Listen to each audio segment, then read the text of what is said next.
Angstrom लंबाई का सूक्ष्म मात्रक होता है जिससे प्रकाश की तरंग दैर्ध्य तथा परमाणु के आकार को मापा जाता है।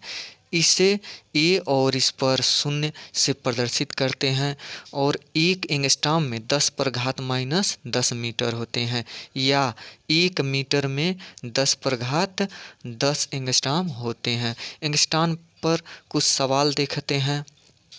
तो इसमें जो पहला सवाल है 5 एंगस्ट्रॉम में कितने मीटर होते हैं, तो हमें मालूम है कि 1 एंगस्ट्रॉम में 10⁻⁻10 मीटर होते हैं।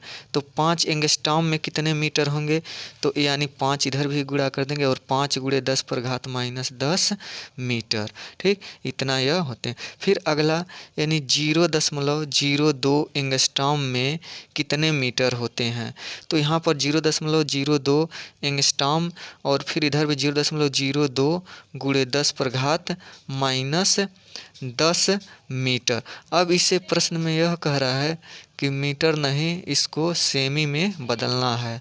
तो इसमें 0.02 एंगस्ट्रॉम में कितने सेमी होते हैं, तो हमने तो मीटर में बदल दिया, यानी 0.02 एंगस्ट्रॉम में 0.02 × 10⁻⁻10 मीटर होते हैं। अब इसे सेमी में बदलना है, तो 0.02 × 10⁻⁻10 और 1 मीटर में 100 सेमी होते हैं, तो 100 का गुणा कर दिए, तो अब यह किस में बदल गया, सेमी में।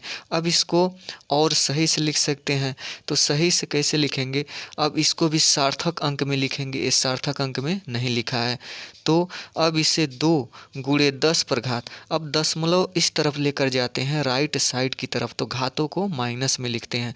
यानी जब हम इधर चल रहे हैं 1 अंक 2 अंक 2 अंक हम राइट साइड की तरफ गए तो -2 और × 10⁻−10 और × 100 को 10⁻2 लिख सकते हैं, क्योंकि यहाँ पर 2 शून्य है तो 10⁻2, फिर इतना सेमी। फिर उसके बाद 2 × अब यहाँ पर घातों को अगर आधार बराबर बीच में गुणे का चिन्ह हो तो घातों को जोड़ते हैं, तो यहाँ पर 10 10 और 10 यानी आधार है और बीच में गुणे का चिन्ह हो तो घातों को सभी को जोड़ेंगे। तो यहाँ पर 2 और धन -10 और धन 2।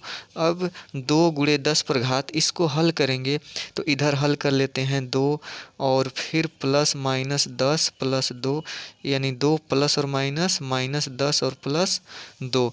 फिर उसके बाद यानी सबसे पहले जोड़ा जाता है तो माइनस माइनस प्लस होगा, तो 10 और 2 12, लेकिन माइनस में ही लिखेंगे क्योंकि 10 बड़ी संख्या, इसके आगे माइनस है और +2। और फिर उसके बाद घटाएंगे तो 12 में से 2 जाए तो 10 -10, तो यहाँ पर क्या लिखेंगे -10 यानी 2 × 10⁻−10 सेमी होते हैं। तो यहाँ पर यह आंसर। फिर